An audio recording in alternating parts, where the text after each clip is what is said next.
Hey Kinder friends, today is our fresh air outside activity today. You're gonna be getting outside and doing a really fun rock scavenger hunt today. I'm just gonna turn my camera right around so you can see the sheet and I'll explain our activity for today.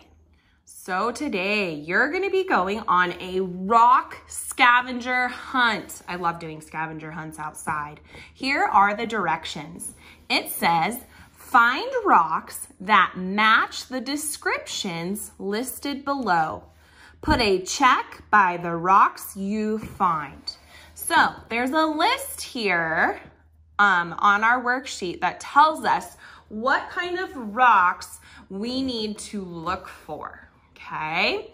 We are going to look for a smooth rock, a rock with 2 colors, a rock with 3 colors, a shiny rock, a bumpy rock, and a beautiful rock. So that can be just a rock that you think is beautiful.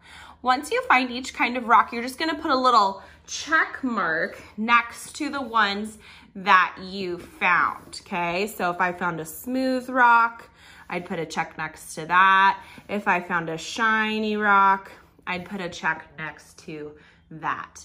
Now, you might be outside in your backyard by yourself if you asked mom or dad. So sometimes it's kind of tricky to read these words. So I'm going to draw a little picture to help us know what these words say. So this says a smooth rock. So that's a rock that doesn't have any bumps, right? It's very smooth, okay? A rock with 2 colors. Okay. A rock with 3 colors, 1, 2, 3, okay. A shiny rock, I'm gonna make it look like this rock is glowing shiny, okay. A bumpy rock, something that's bumpy, okay.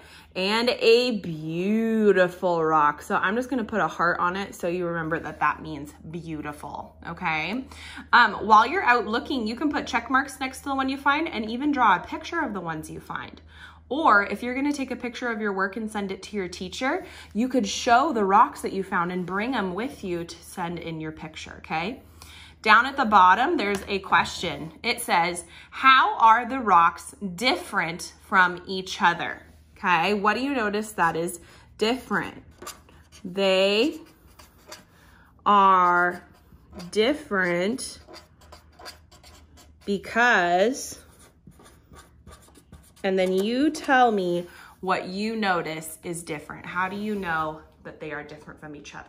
All right, that's your job for today, friends. Have fun outside and don't forget to take a picture of your work and send it to your teacher. All right, friends, we're gonna read a story together today before we go. It is called Giraffes Can't Dance.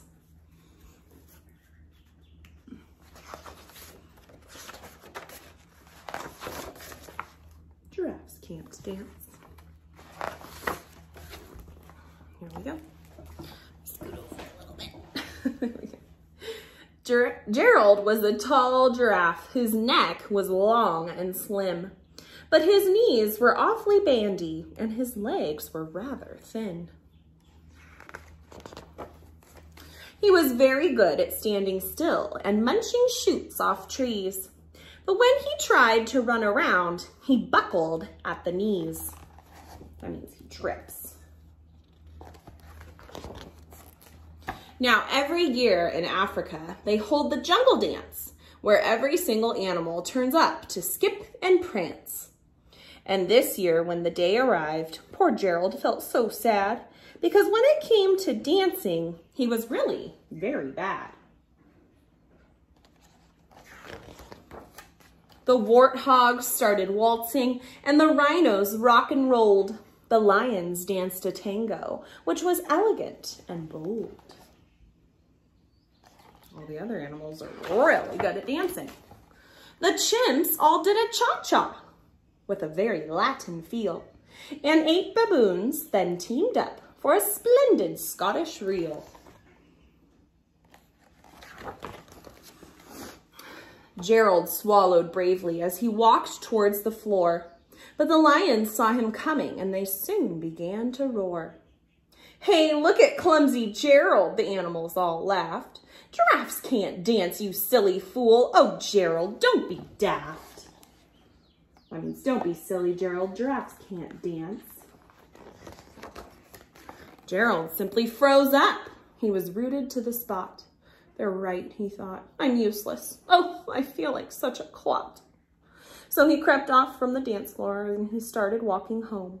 He'd never felt so sad before. So sad and so alone. Then he found a little clearing and he looked up at the sky. The moon can be so beautiful, he whispered with a sigh. Excuse me, coughed a cricket who'd seen Gerald earlier on. But sometimes when you're different, you just need a different song. Listen to the swaying grass and listen to the trees.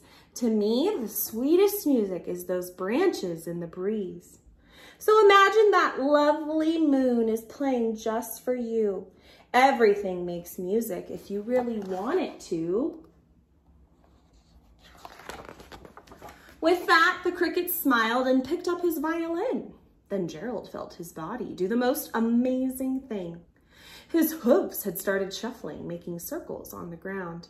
His neck was gently swaying and his tail was swishing round.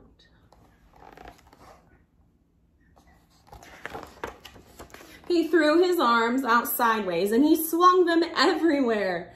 Then he did a backward somersault and leapt up in the air. Gerald felt so wonderful. His mouth was open wide. I'm dancing. Yes, I'm dancing. I'm dancing, Gerald cried. Then one by one, each animal who'd been there at the dance arrived while Gerald boogied on and watched him quite entranced. They shouted, "It's a miracle. We must be in a dream. Gerald's the best dancer that we've ever seen." How is it you can dance like that? Please, Gerald, tell us how. But Gerald simply twizzled round and finished with a bow. Then he raised his head and looked up at the moon and stars above. We all can dance, he said, when we find music that we love. Have a great day, friends.